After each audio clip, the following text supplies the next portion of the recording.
pictures up here of some of the places that I really like. Anybody recognize this? Yosemite. Yosemite Valley, exactly. Half Dome over here at the end, and El Capitan. You have Wrightsville Falls. How about this place? Keukenhof in Holland. It's a beautiful, beautiful place. If you ever have a chance to go to Holland, they have thousands of species, literally, of different types of tulips. It's beautiful. I was there earlier this year. It's just gorgeous. Anyway, so I wanted to share a poem with you to start, and I'll distribute this later so you can read at your own leisure. But it's really about attitude. Because I really think that attitude is at the center of our success. And mostly because it's one of the few things that we have control of. A lot of things will happen in your life, in your personal life, college, wherever you go. But the attitude that you have and how you respond to that situation is all up to you. You really have control of that. Are you going to get angry? Are you going to get sad? Are you going to get over it in one day, or it's going to take you a year to get over it? How are you going to react? What's your attitude going to be about any given situation? And if you think about it from that perspective, you have a lot more control than you think in many cases. So I wanted to share this with you, and you can read it at your own leisure. So today's talk about science in action. So I'll have a little bit of information about science.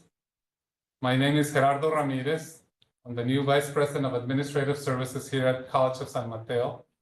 I've only been here 4 months, and I love it. People are great here. It's been a very exciting opportunity for me to learn.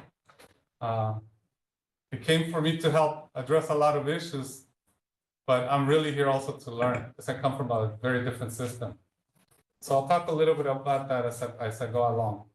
So these are the major topics I wanted to talk about. The last section is all about careers in STEM, and especially in the healthcare industry, since I was in that industry for over 30 years. And I think it's important for you, especially as a lot of you are students in the science and math and area. So where did it start for me? I was born in East LA. That's down in Southern California. My parents are from Mexico. I come from a very large family. I grew up in León, Guanajuato. It's in the central part of Mexico, with over, I forgot to say 81st cousins, okay? I have a lot more second cousins than that. So yeah, very big family. I couldn't fit them all in one picture, so I just decided to put the map here. I returned to the US when I was age 11 because my parents took me to Mexico. And so then I learned English for the first time. I didn't know one word. I knew how to say okay. That was it. I literally had no other words I knew how to say. So I was an ESL student as well, right? I was one of 5 kids. And the reason I show this picture with the car is this is the same car that we had when we first came back to the US. Not as nice as this one, but same model, like a 1973 VW Bug. And there were 7 of us, so I'm one of 7. My little brother would sit with my mom on the front seat on the right, and that would be driving. My older sister and my older brother were in the back seat with my younger sister in the middle. So there was still needed room for one more, that was me. So my seat was behind the back seat, next to the engine. I literally would crawl in there. I was a little skinny guy, 11 years old, so that was my seat. So at least we had a car, right? And we were very lucky that we lived on a hill because oftentimes the car wouldn't start. So we had to push it down the hill until it started. And that's just, how it was. My parents didn't speak English. And honestly, till today, my mom, who's still alive, doesn't speak English very well. Came from a culture where, so I went to school, public school. There were a lot of interracial tensions when I was growing up, mostly Hispanic and then Asian influence. A lot of our immigrants from Central America, Mexico, Vietnam, Laos were coming into neighborhoods in the LA area. And so I dealt with a lot of bullying as well. There was a lot of racism. I was called a beaner, tijuanero, you name it, right? people, when there's a lot of different races, they don't know how to react, and so they're mean. They talk to you. They try to find your how to insult you. I started in ESL classes at age 11, and I had to work my way through. Eventually, this looks like anything familiar to you. That was usually the free lunch line, getting in front to try to get a free lunch. So I was part of the free lunch program in high school. As some of you might know, it's usually for people that don't have the resources to pay for their own lunch. So I had those delicious cold pizzas and, you know, all that fun stuff that they give you for lunch. And I worked since I was the age of 11. I was recycling, delivering newspapers. I used to get chased by Doberman pinchers and all kinds of dogs around the neighborhoods. So to this day, I really don't like dogs. I'm sorry for those of you who like dogs. My wife loves dogs, but it's just not my thing. You know, I grew up with dogs being guards and chasing me around the street. So some important lessons and decisions I had to make in school was starting with learning English. And it sounds pretty obvious, but I can tell you many of my friends, when I started at age 11, by the time they were 14, 15, they were still in ESL. They really didn't spend the energy to learn English. And I felt that was an important decision to make right from the get-go. I focused on doing well in school and really taking the hard classes, honors classes, AP classes, whatever I could do.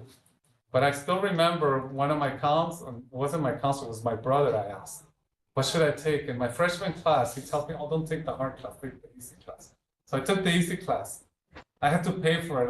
You know, my fourth year, I had to take like double the English classes and so forth in order to get the UC requirements. Because I listened to my brother who was like, you don't need that other class. So I learned my lesson really quickly. So I talked to a counselor, then they told me what was down. Said no to drugs and gangs. Plenty of options, you know, when you're young. People offering you drugs, getting involved, getting in trouble. So much so they used to give me a nickname.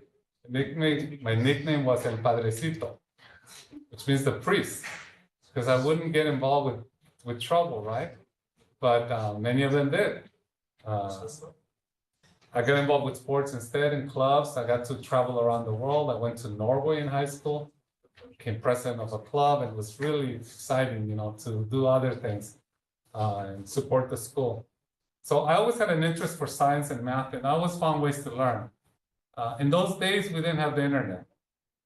Yeah, there was one day when there was no internet, there was no cell phones, and I literally would go to the public library, or we would have fairs. You know how we had the health fair here a while ago? And they still have papers, right? And you're like, where's the code? I just want to scan the code, go to your app, right?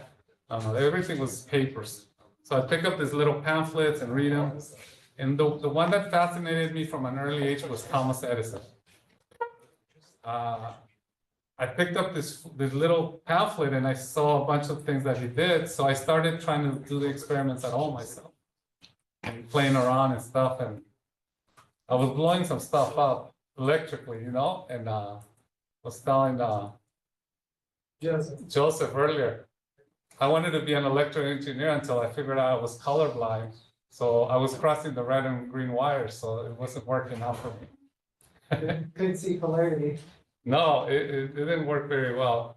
So I was lucky to have really great role models, starting with my father, my math teacher. My sister was a great role model for me too. She's 5 years older than me, and so she came to this country, back to this country, and just, again, adapting really quickly and graduating from high school. She became a teacher, so she was a teacher in elementary school for 35 years, so real successful career there.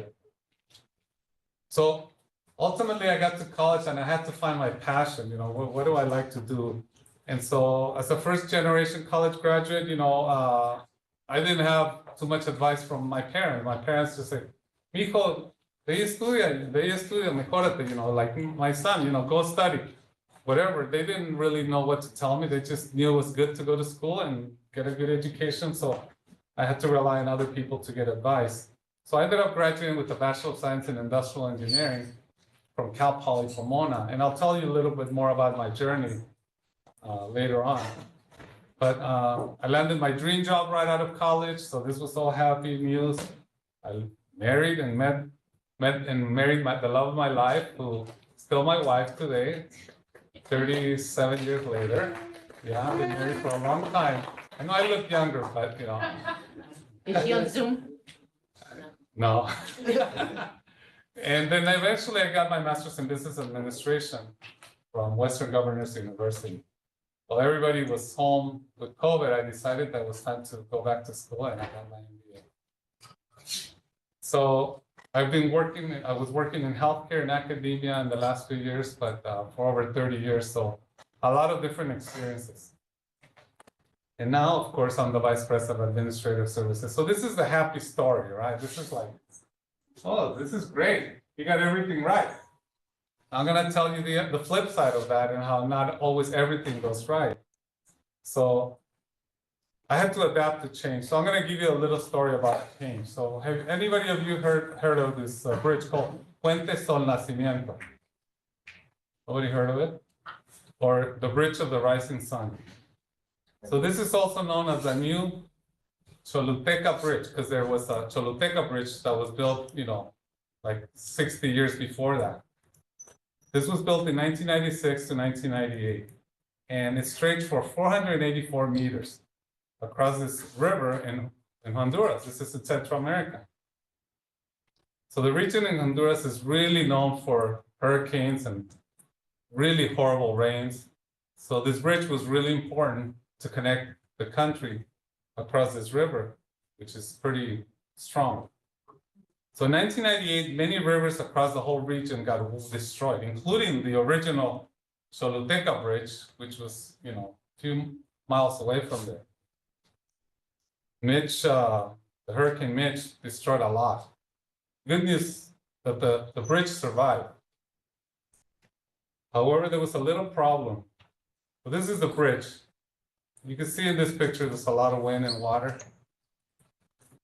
But the problem was that the Choluteca River changed its course as a result of this hurricane. Yes, and it ended up rendering this bridge useless. And you're like, what do you mean? But the bridge survived. Well, this is what happened. The course of the river literally changed. The river was supposed to, the bridge was supposed to go over the river, but now the river moved. For those of you who don't believe in climate change, it does happen. It literally changed. So something that nobody would have predicted. So this was a Japanese company that actually built this bridge. It was this huge undertaking. And nobody could have predicted, right? So now it's known as the Bridge to Nowhere. Oh my God. So why am I telling you this story? Well, think about your life, right? You may invest a lot of time, a lot of energy on something, and at some point, what if you have a bridge to nowhere? What if you invest all this energy and all this time, and it doesn't get you to where you want? The path has changed, the environment has changed. COVID comes, another COVID, another issue. What will you do? So what kind of lessons can we learn from something like this? Nature happens, like we can't control that, right? We do something maybe for the long run, but so the question is really about adapting to changes and challenges in college. Since many of you are in college, these are my words of wisdom. So if you want to take some of these from me, these are for free. So as I started college, one of my challenges that I was an immigrant came from a low-income family, right? I didn't have a lot of money. I didn't even think I could afford college. So aside from financial aid and all of that, I worked all kinds of jobs, recycling, delivering newspapers, warehouse jobs, you name it. But then once I got to college, even though I was a straight-A student in high school with honors, I didn't do very well. I literally was on probation and flunked out of my first semester in college. Right, it wasn't an easy college, but it was no excuse. For those of you who are in science, it was called Harvey Mudd College, Claremont. It's a difficult college, but I had all the ability to do it, but I didn't. So I had to adapt immediately. All the thinking I had, I was this really good student, and nothing's gonna stop me, I'm determined, and life changed, right? So I went to summer school, I was trying to figure out what am I doing wrong, I got tutoring, counseling, I had to revise my timeline because I was pretty much one semester off already. Not to mention that my mom wasn't really happy about it and was threatening to pull me out of school. Like, Alfredo, no quieres estudiar, you don't want to study, like, that's it, what's going on? We're pagando todo este dinero, because still, they still have to put some money to pay for a part of the private school. Financially, it would only cover up to so much. So ultimately, I couldn't find my passion at the private school. So I actually transferred to Pitzer College, which is a sister college, very liberal arts, and I changed my major 4 times. I went from electrical engineering to chemistry and to management engineering degree, which is kind of a business engineering. Then later I went to a physics degree, and ultimately I landed with industrial engineering. But it took me trying a lot of different things. I had to adapt. It was like that river, right? It changed course and I had to adapt. I had to figure out, what am I gonna do now? This is what I've been handed. Maybe partly my doing. I also spend too much time at parties and social activities. As you can tell, I like music, right? I like dancing, for those of you who know me. So I was having a lot of fun. I was forgetting that school was a priority. So I had to find people that were gonna help me stay on track. I had to find study buddies. How many of you have ever pulled an all-nighter here? Come on. I know some of you are not raising your hands, but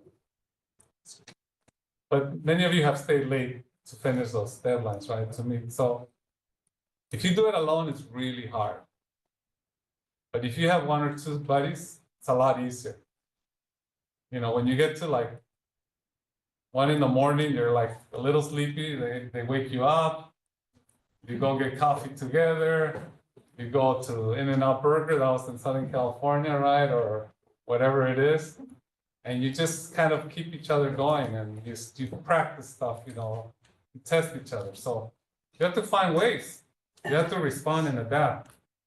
And then I couldn't find an internship. And I want to have an internship in engineering because otherwise I'm going to graduate, have no experience in my field. So what did I do? I started knocking on doors. And you think I'm joking, I literally was knocking on doors. In those days, you couldn't apply through the internet. You applied through mail. Yeah, like you wrote a letter, you typed a letter, you went to the computer in the library and you printed a piece of paper, and that was you because you didn't have one at home. And then you had to submit it, you had to mail it, put a little stamp on it, and then wait. You don't know when you're gonna hear. So I decided I'm gonna literally go, and I would walk in neighborhoods down in my area and go to companies and see if anybody had jobs.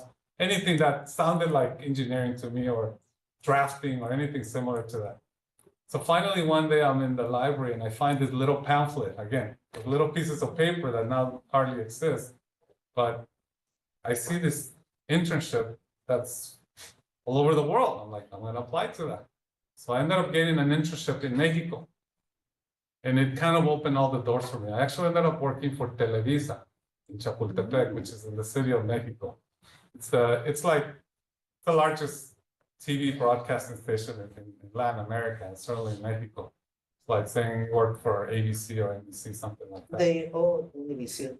Yeah, they own Univision, which is a Spanish channel here. So it was my break, all because I filled out this paper from this little pamphlet, sent it in the mail, and then 2 months later, they got back to me. So, you have to do what you need to do to come in front of those challenges. So as you go through your life, it's really about adapting and continuing to develop your career. If I ask any of you here, when are you going to be done with your studies? When are you going to be done with your studies, Lalo? Next year. Next year? For sure. Okay. How about you over here, Nisu? What's your name? Aeon. I'm gonna be done with studies, technically 2.5 years. In 2.5 years. All right. Over here, when are you going to be done with your biology? You don't know? You have an idea. 10 years from now? 6 years. In 6 years? Yeah. Okay, 6 years. Well, I'm going to challenge you and tell you that that's just the beginning. You're not really going to be done. I'm sorry to break it to you. That's when you're gonna be done with this part of your formal education. So I'm gonna land a page here that has a ton of information, but it's really to make an impact. Not to show off, but just to show you. These are all the titles of positions that I had since I started after college. And in each of these positions and these companies, I had to learn new skills that I didn't have before. And if you read any of the skills, they were not in my major for the most part. Some of them were. At the beginning, I had my industrial engineering degree allowed me to do computer simulation, project management process, all the optimization analysis. That was very much in line with what an industrial engineer does. But from there on, all these careers, the river moved again each time. And what happened here? Prudential was being sold out. I had to leave. Either I left or they were going to lay me off. So I found this job that I had no idea what it was.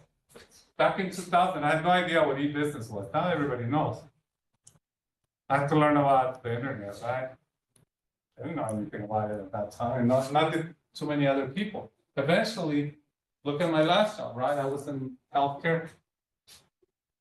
I had to move to a community college. 2 layoffs, possibly 3, if I hadn't sort of jumped the ship before. So things happen in your life. You're gonna always, so when you say you're done with school, you're really not. So you're gonna wanna continue to adapt. You wanna continue to learn.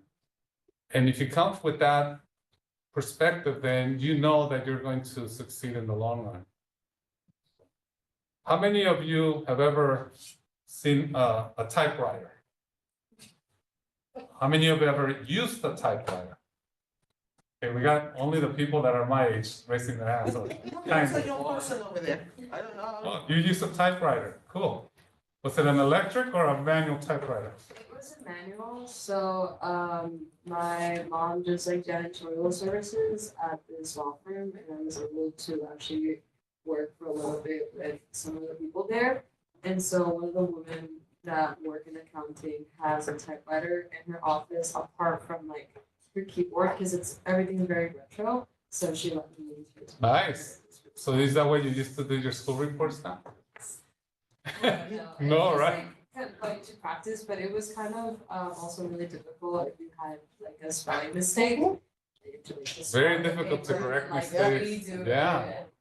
So just take a what seems to be a fairly simple job, straightforward job to be an administrative assistant, right? In my days, they used to call them a secretary. You would take a typing test in one of those typewriters, and they would catch your mistakes because you can't fix them, right? The newer ones had a little whiteout. You could kind of return. If you made a mistake and you cut it immediately, you can erase it, go back, and then fix it. But so how many administrative assistants do you think use that? No one, right? What are they using? Computers, right? So how many of you know an administrative assistant here that's been in an administrative job for 20, 30 years? I know some. Gina, right here. Wow. Imagine if Gina had not learned computers and she was still using a typewriter. Can you imagine? In the same job, I'm not talking about going to a new job, right? Generally same role. You have to continue to develop and adapt. So I'm gonna go on to make sure we don't run out of time and we have time for questions. So aside from this, there's a lot of soft skills. So what does that mean, soft skills? How to work with people, how to communicate, how to give a presentation, how to negotiate timelines and deadlines with your boss, how to manage people. That's the easiest part, right? No, people are complicated. You're not just gonna deal with the problems that your teacher gives you. You're gonna deal with people that have very different opinions and different perspectives than you. So all of the soft skills on top of developing these other job level skills. And you wanna keep doing that. So how will you adapt and advance in your education and your career? Do you have a plan? And is your plan flexible, right? How are you going to remain resilient and adapt to all of these changes that are happening? It's got to be something in the back of your mind, thinking a few steps ahead. And for some of you, that's planning for your 4-year degree because you're in a 2-year degree institution and maybe for a master's. They said 6 years, so I'm assuming they want to get a master's at least. That's why you said that, right? They might change their mind and want to get a PhD, so that's another 2 or 3 more years there. She roll her eyes, she's like, not yet. But you have a plan, right? And you might have to be flexible and find that you're going to have to make that adjustment. And what are those sacrifices you are going to need to make to succeed? How are you going to challenge yourself to do more, even when you have doubts? I guarantee you, in that list of jobs that I put up earlier, I wasn't sure I could do a lot of those jobs. I had a lot of doubts about myself.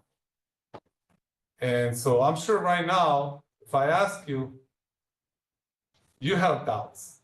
You have doubts whether you're going to be able to finish the degree that you started. And you sometimes have to pause and think, oh, how do I push myself more? Well, you're not alone. Who are your mentors, your heroes, and those allies that are going to help you? It does no good to go and tell the people that are not interested in studying and are lazy and are not really motivated all your problems, because they're going to say, oh, forget that. Go get a job down the street. You're done. Go talk to people that are your allies, that are also motivated, that are going to inspire you, that are going to be your mentors. You're going to need them, because sometimes you need somebody to remind you. And those are the people that are also going to recognize what you have to offer. They're like, don't you remember? You're actually really good at this. What are you talking about? So sometimes it's good to hear that you're good. Other people telling you, it reinforces that. But you need that support. And what are those deep-rooted desires that are going to keep you going? It's not going to be, oh, because when I finish, I'm going to make a lot of money. Yeah, that's important. But if you don't enjoy that, if you don't have a deep-rooted interest in what you're studying, as soon as you hit an obstacle, you're going to give up and say, and you must not really love this. Then you really got to find that passion, what you want to do. For me, it was math, science, and then eventually moved into business roles. And going back to the attitude issue, how are you going to maintain a positive attitude, and how are you going to focus your energy so that you can focus on the things that you can control? You can't control that river, right? The river moves. So what are you going to do? You got to take another road. You're going to find another bridge. You're going to find a way to address that. There are things that you won't be able to control. And sometimes it's good to just set that and then focus on the things. What can I control? I can take another class. I can study more. I can go talk to my mentor. There's certain things that are within your control. And that's going to require a lot of persistence and a lot of positive attitude in order for you to succeed. So all of us have to navigate a very complex world. Back a long time ago, they used to use these little devices. Even the ships used to use these. Eventually, they went to more of a compass and a map. And some of you use this a lot with your phone, right? GPS. Yeah. So even back then, people knew that they needed a plan, they needed a map, they needed some tools to get there. So find out what are those tools. What is that plan you need to get there? How many of you have gone to any other part of the country or even Southern California driving? Okay. Did you just get on the car and start going, or did you put it on the GPS? Waze. Anybody? I think a map. A map? How about you guys? About if I don't have a line, it doesn't work. You need a plan at least, right? Even if it's a GPS, like point you in the right direction. Oh, I think I'm heading to Sacramento. I thought I was heading to LA. So you need a plan for your life. If it's something as basic as getting from here to let's say you bought tickets to a concert, you're going to a new venue. You're gonna have a plan, right? what time you're gonna get there. You need a plan for your career, for your degree, and for your life. It's gonna change. Nobody's saying it's, once you put a plan, you can put it in a drawer and forget about it. But you need a plan. So, how many of you have goals? Raise your hand. Many of you? Some of you are kind of like, maybe I do, I don't know. How many of you have written those goals? I see less hands going up. And I see some hesitation, like maybe. And how often are you checking those goals to see if you're really on track? A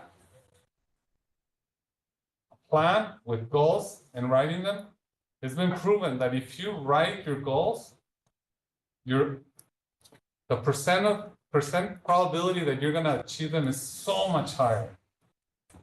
Because once you write them, you start committing to them. And then if you share those goals with people that are there to support you, that's even a further possibility. Because what's gonna happen, I'm gonna share my goals here with Lalo. And next month when he sees me, he's gonna say, Gerardo, how are you doing with that thing, the project you told me about? He's gonna remind me, right? In a good way, because he's my ally. But telling other people that are supporting is gonna be really key. And there's a lot of people in your corner, so use them. And so we talked about having more detailed plan and having an accountability partner. You can take it even further and say, look, I don't want to tell everybody because it's still kind of like, I don't know, you're kind of worried you're not going to make it and you tell everybody, right? So I'm just going to tell a couple of people. Some people do that when they're getting married. They're like, I don't want to tell everybody yet. I'm just going to tell my best friend. And if she says yes, then I'll tell everybody. You don't want to be, so same thing with goals sometimes. You don't want to tell, but you could tell someone you trust and they'll stay with you and they'll like, okay, let's talk about it. What are you doing? How can we help each other? They give you ideas. An accountability partner is really key. We still need people. So dream big, don't give up. But have some goals, have some things in place to help you. All right, I'm gonna try to go through this fairly quickly because some of this you may or may not know, but I'm happy to talk to any of you now or in the future about a lot of careers in healthcare.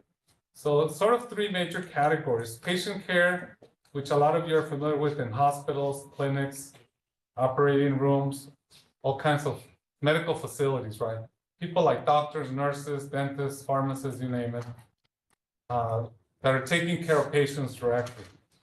Then there's another area where a lot of teaching happens, academic medical centers, medical schools, universities, etc. You can be involved with healthcare on the teaching side. Some of you here are. Then we have another area which is sort of a lot of pictures here. Biomedical research. So this is, we have a couple of biologists over here who are probably going to be scientists one day, right? Looking for cures and diseases or other areas. How do you reduce patient suffering? Finding new cures, new ways. So even way back, we had in traditional medicine, herbal medicine, acupuncture, a lot of Asian medicine. People have always been really mesmerized with, how we cure people. But some of this is still applicable today. Some people are still, now we call it alternative medicine as if it was the original medicine, but it's still here. Some people, and it still works. I won't say it works for everything, but it works for a lot of things. Early modern medicine started trying to come up with different ways to do this, and a lot of you will be involved if you decide to go into the medical field or anything healthcare. This is what the hospitals used to look like. Look at the babies there. They literally would smoke in the operating rooms. They would open the window and vent the room. You don't see people with masks. So it was very different, right? And then we start moving into modern medicine, a lot of technology, imaging, a lot of microscopes, a lot of surgical innovations, and that requires a lot of different careers, everything from computer programming, all of the different fields that actually conduct the surgery to the people that actually are developing all of these instruments and methodologies in order to, conduct these surgeries. There are a lot of other careers, let's put this in order, but that are in medicine, physical therapy, dental assistant. We have a program here, phlebotomist, drawing the blood, social worker, psychologists. There's so many fields, and all of them, to some extent, require some kind of a science background for you to practice. Dealing directly with people. If you like working directly with people, then these are types of careers you're interested in. Pharmaceutical. Again, there's pharmacists, pharmacy tech, clerk, chemist, depending on the level of education. So on the pharmacy side, the clerk has maybe a couple of years of school, and the technician maybe a little more. The pharmacist is basically a physician with a specialty in pharmacy. So that's 8 to 10 years of study. So you can choose in all of these careers depending on the level you want, just like the dental assistant. Dental assistant could be a 2-year program. Want to be a dentist, you're going to go through a whole 8 years, including undergraduate medical school, dental school. So you can choose the environment you like and what you want to study. And then there's a lot of non-medical careers that also a lot of them do use science. So your engineering, your facilities, you have to know a lot about, fluid dynamics and air conditioning and electrical systems, computer information systems people. Of course, there's the business side, the accounting, administration, management. And then there's a lot of new careers in medicine, like things in the area of virtual reality and simulation.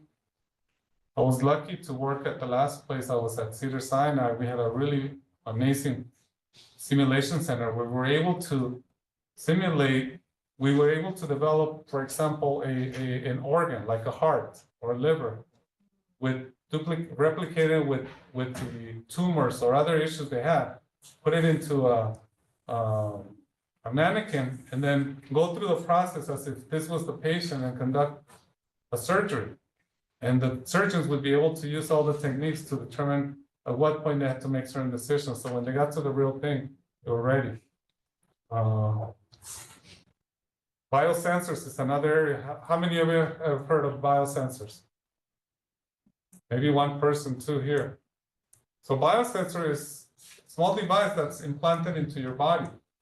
Some of you are more familiar with the things that have been around longer, like your pacemakers, that for people that have problems with their heart. But there are a lot of sensors that are implanted into the body now. It's almost like science fiction, but it's here. Some of them are put only on a temporary basis. I have sleep apnea, and they gave me something that I had to put here and where it was outside. But I have friends that have an implant that they put inside the body so they don't snore anymore. And then there are other sensors that collect a lot of data. I think you could see it in your iPhone, all the data. How many of you have an iWatch or a Fitbit or something that collects? Some of you. That's a biosensor, but it's telling your heart rate, right? A couple of other things. How many steps you took. But imagine that now it's implanted. So it's a really amazing stuff. What happens with all this information, it generates so much data that you need programmers, you need bioinformaticians to gather all this data and analyze it. Eventually, these biosensors are going to be put on people. And the doctor, you're going to call them and they're like, yeah, I have all your data here because it's already downloaded from your device that's somewhere in your body. Could be in your GI, your gut, your stomach. It's gone to your phone and downloaded into your medical record, and now they're looking at all your data. You go, wow. I didn't even have to go in, no, because they're collecting the data constantly. So some pretty interesting stuff. Artificial intelligence, machine learning, deep learning. These are all mathematical and computational techniques that are used in software development, that are used to look at large amounts of data. The computers, the systems are learning how to interpret these very large volumes of information that ultimately are used to develop a new drug, find a biomarker for a new research study, or understand therapy. There's a lot of different things that can be done there. So my question to you is really, this is an area you like. How would you improve human life? There's a lot of possibilities and a lot of ways that you can contribute if that's an area, for example, that you're interested in healthcare. And that's the end of my presentation. I just have to have a couple of quotes from Ben Franklin. I like them. I really like this last one because basically, he said this in multiple different ways, but basically, he was the one that discovered electricity, right? And he improved the telegraph, and he had a lot of inventions, probably thousands of inventions, but electricity, I said Ben Franklin, you're right, it's Thomas Edison. She got it, I saw it. You're right, I gotta correct my facts. Thomas Edison, I'm sorry. But Thomas Edison said something very similar. Thank you for catching that. That was, I was catching it, so I'll put it up, I'll fix it. But Thomas Edison, I'm sorry. So Thomas Edison was asked, why do you keep trying to discover electricity? Everybody knows we're gonna live with, at that time they had a lot of these torches with oil and different things that burn, right? And he's like, what you don't understand, he says, I haven't failed 1,000 times. He said, I have successfully found 1,000 ways in which it doesn't work. And eventually he figured it out. He didn't give up after the first time, right? The river changed on him multiple times and he still stayed on track and he kept looking for a way. It didn't deter him. The first sign of failure didn't deter him. So my call to you is don't give up at the first sign of trouble. Yes. Benjamin Franklin is the one that is seen as the first person to discover the concept of electricity. You're right. But the Thomas Edison is the one that Well, he's the first one to come up with what, the light, sending. the light bulb. The light bulb. The light bulb. Yeah, Like but that just goes to commercialized. show there's many people involved in Mhm. getting to the end game. But it was, Thomas Edison was out there with his kite, right? Yeah. Dealing It with, was almost an accident that happened, yeah. yeah. I mean, I said Thomas Edison. Benjamin Franklin was out with his kite. All right, I'm gonna stop talking and let you ask Yeah. questions. Yeah, so I guess we're gonna move to the question portion of this talk. I guess if you have any questions, you can raise your hand here. If there's no questions, I'll jump into the Zoom. There's a couple of questions that we have. So I want to give the opportunity to everyone. If you have any questions for Gerardo, thank you so much, Gerardo. Mhm. Please go ahead and raise any questions in the room.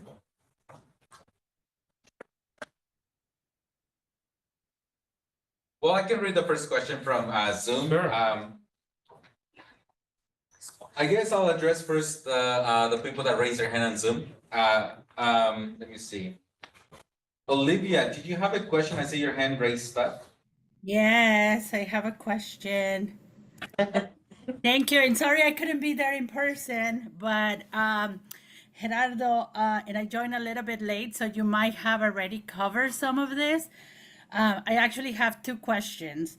And one of them is, can you share or some of your experiences with other students, what kept you motivated to keep going when the classes were hard, especially the sciences and the math classes, to continue and pursue the engineering degree? And then the other question, you could answer them in any order, is as an industrial engineering, did you always know that you wanted to do a major or get a degree in industrial engineering or not? And if not, how did you decide to go that route? And the reason for me asking that is because I think some of our students, they're just exploring engineering, and that might be, if you could just talk about how it came about, that would be great. I'll start with the motivation question. So I had always been naturally curious around how things work. Like I said, even when I was a little kid, I would just start trying to replicate some of the experiments from that I would find in books or things. So I just naturally was curious, and I happened to be good in math at school, so I thought this is a good combination. I like science. So for me, it was about sort of finding the answer, solving the problem. I was good at solving problems, and that was always an intrinsic motivation. The extrinsic motivation was more from my parents and seeing that they had a hard time really getting ahead in life, not having a career. Neither of them graduated from high school. My father had a kind of a small technical career, and then eventually, my father was an artist, so he actually learned how to paint and play music, and so he took some classes in that area.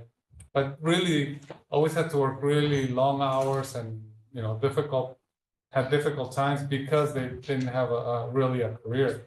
So for me, there was both internally driven motivation and externally driven motivation for me to do well in school and to keep going. And I did have a number of times when I almost gave up. I was telling them earlier, I actually moved to 3 different colleges and had 4 different majors. I didn't always know I wanted to be I had no idea what an industrial engineer was when I was in high school. I wanted to be an electrical engineer and I wanted to be an astronaut. That was really my dream. And then when I found out I was colorblind and I was blowing up experiments, I decided to change. Plus, I wasn't doing very well in school. I flunked out my first semester, and a little bit of external pressure from my mom saying, muchacho, like, you better get on it or you're not gonna be in school. All of a sudden it shook me up. But I also realized that I didn't love it enough that was my passion. And I chose industrial engineering because it was a combination. So industrial engineering is really a discipline that has all of the same structure. You take all the math, all the I'm sorry, I'm blanking out right now. All of the different maths that all the engineering disciplines take, including all the different dynamics, statics, chemistry, etc. All of the different sciences, so that you learn how to apply a mathematical and scientific method to problem solving. However, the solutions are not to problems that other engineers tackle. So like a mechanical engineer deals with things that are mechanicals, like engines and cars, and an electrical engineer, the word says it, deals with electrical systems. An industrial engineer historically dealt with more industrial systems, like in manufacturing, like large plants, but in modern times, a lot more with the service industry. So it's optimization of systems that involve people, machines, and any kind of automation. So anything that involves, it could be mostly service or mostly machine driven, but there's always people involved in that process. So a lot of the things that I did related to computer simulation were developing optimization models to model the behavior of people. Literally, we would graph how people might behave in a certain arrival patterns of people, etc. And using the same methods that an engineer that's optimizing a mechanical system would use in their simulation and measuring the performance of a system. So I love the fact that I have to deal with more people. I didn't want to be in a laboratory all day. I had the need to interact more with people, but I had a passion for numbers. So that's how I combined and came to the decision of industrial engineering. Thank you, Gerardo. Thank you. Sure. We also have another question here. This question was asked in the chat. You were talking about your growth mindset. Is there a specific person that helped you get that growth mindset? Let's go from a student here, Eddie. Okay. I didn't want to put him on the spot, but yeah. Fine. Is there a specific person that you can think of that helped you with get this growth mindset? I don't know if there was anyone. I mean, I'm sure there were a lot of people, but my math teacher was very instrumental in high school. He was from Spain. He was about maybe 5'2", short guy, had a thicker mustache than me, like really thick. And he was quite a character. And he was a constant learner. He had worked for NASA, but he loved teaching, so he came to school and was teaching math. And he was also head of the chess club, so I was in the chess club. He would talk to us about mathematicians and scientists as if he had just picked up a magazine like Time magazine or the newspaper and read an article about it. He knew their lives and their stories. He also loved music. So he was always learning new things, and he was always inspiring us about the life of other people. So the life of a scientist or a mathematician became real for me. Like, these are real people that were very smart, and they discovered all of these things, Newton's law and et cetera, but at the end of the day, they were human. So it made me feel like I'm human too, and with all my imperfections, I can still contribute and do something great one day. And I think that was my motivation, that he was always learning it, but from a very different perspective. Well, people were gossiping about, it wasn't the Kardashians back then, right? It was the Osmonds back then, or whoever, other people. He was talking about scientists and their lives and reading about it and telling us, So those were moments that made me think, I want to be like them one day. And some of them had a lot of imperfections, because we would read some of their books and their biographies. So that was probably something that inspired me too. I have a question. Yes. You mentioned in the beginning about encountering a little bit of racism. Mhm. How did you overcome any feelings of inferiority in all these career paths and journey that you had? Yeah, so, it was interesting that a lot of the racism that I got at school was, so I came back here at age 11, and so I started middle school. And I had always been raised as a Catholic, in a Catholic family. Now I'm atheist now, so it's a different world. But at that time, I was very Catholic. I was even called Padrecito.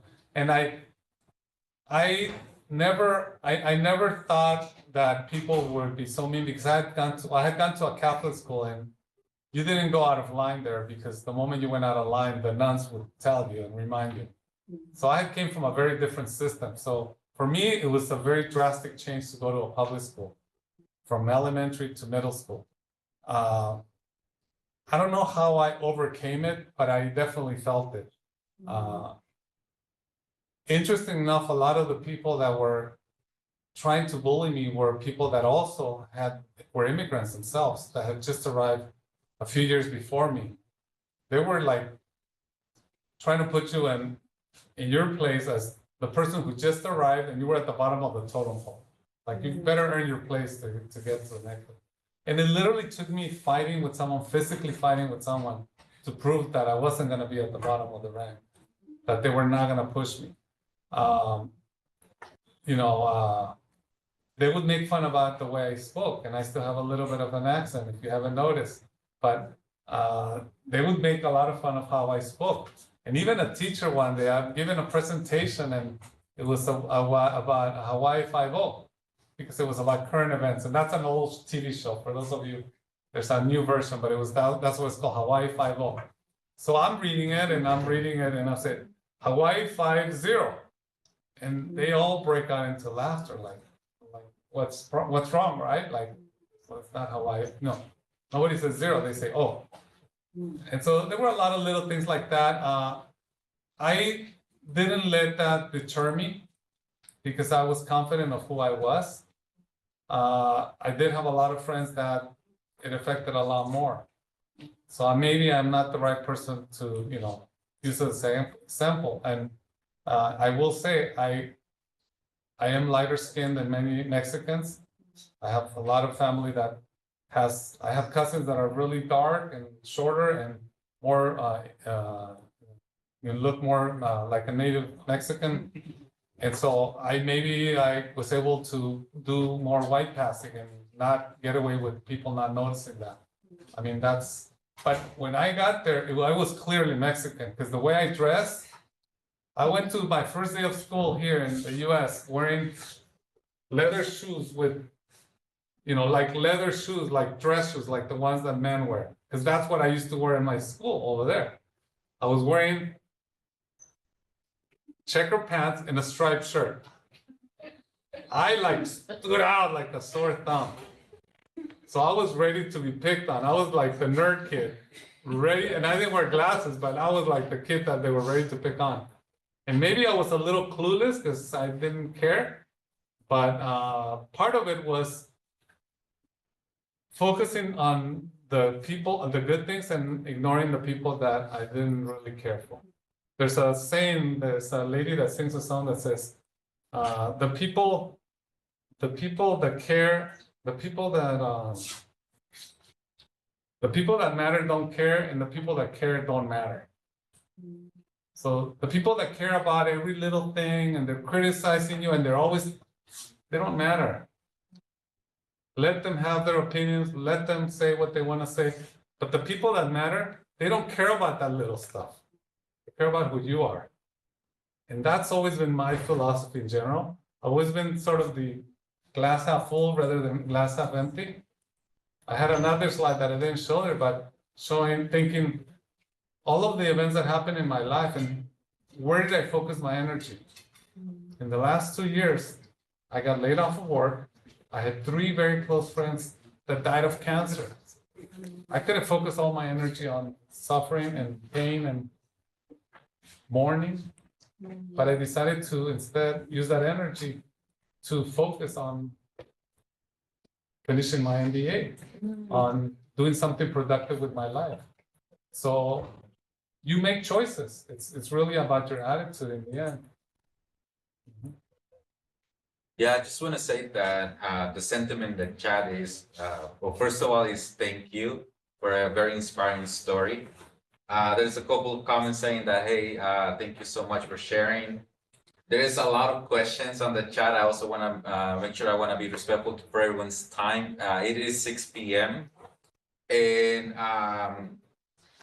so I guess what we can do is maybe we'll do one last question, if that's okay with everyone.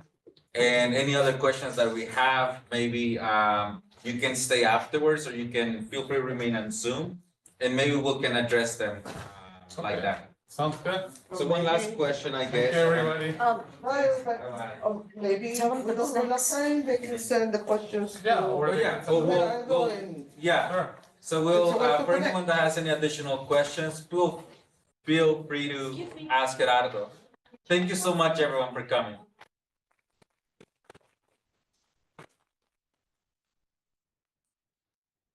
And they can know this. Yeah, so I guess for the people in the chat, one of the questions I have for you, Gerardo, was how do you deal with the burnout and still continue to go on and get an MBA? Yeah. So I actually wanted to get my MBA back in the year 2000. I know some of you were barely born or not born there, but it was in 2000, and a lot of things happened in my life then. I was getting straight A's in my MBA program, but there was no online option. So I was driving 70 miles from work all across the LA County. So that was about 2.5 hours one way to get to school. And my work was the other direction. So one day I'm sitting with my father and I'm like, he sees me and he says, "You look tired." So I tell him everything that's going on, and he says, "So what else was going on in my life?" My wife had given birth to our 3rd child. She had postpartum depression. She wasn't feeling really good. My oldest son had just been diagnosed with autism. Very expensive. If I could even get I was working a lot. a tiny bit of funding So he says to me, myself, and the idea "Son, was I was kind of opening. you're gonna have to make some choices in your life, Invent and experiment that was- because at this rate, either if you don't choose, life will choose for you, right?" I go, "What do you mean? Like, I can do everything, right?" He says, "Well, it's either gonna be your health is gonna suffer, your marriage might suffer, or your children are gonna suffer. Or worse too, your job, they might find out that you're not, or your school, you're gonna start, something's gonna give." So he says to me, My God, 20. Take control of your life and choose.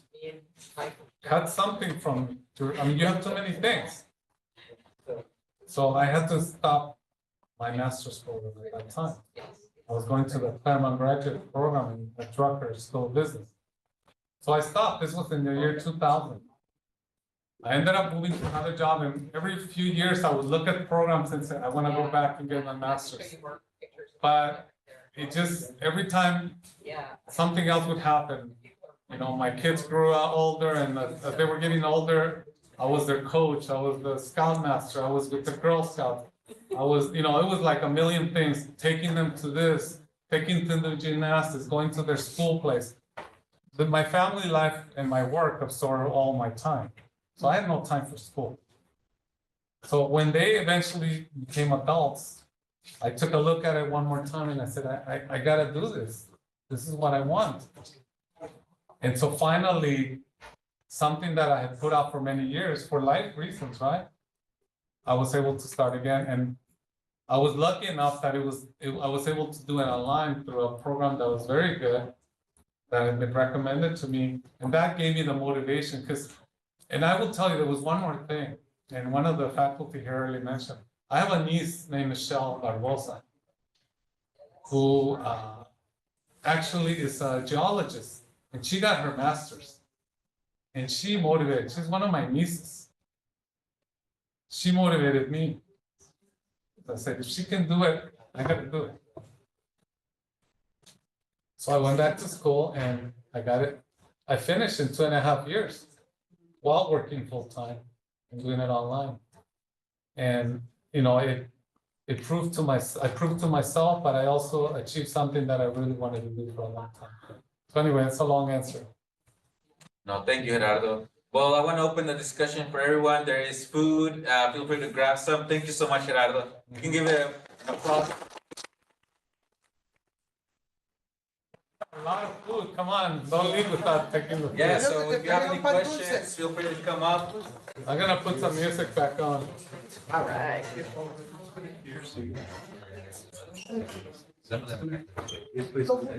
Your list. No, it's not there. Open it.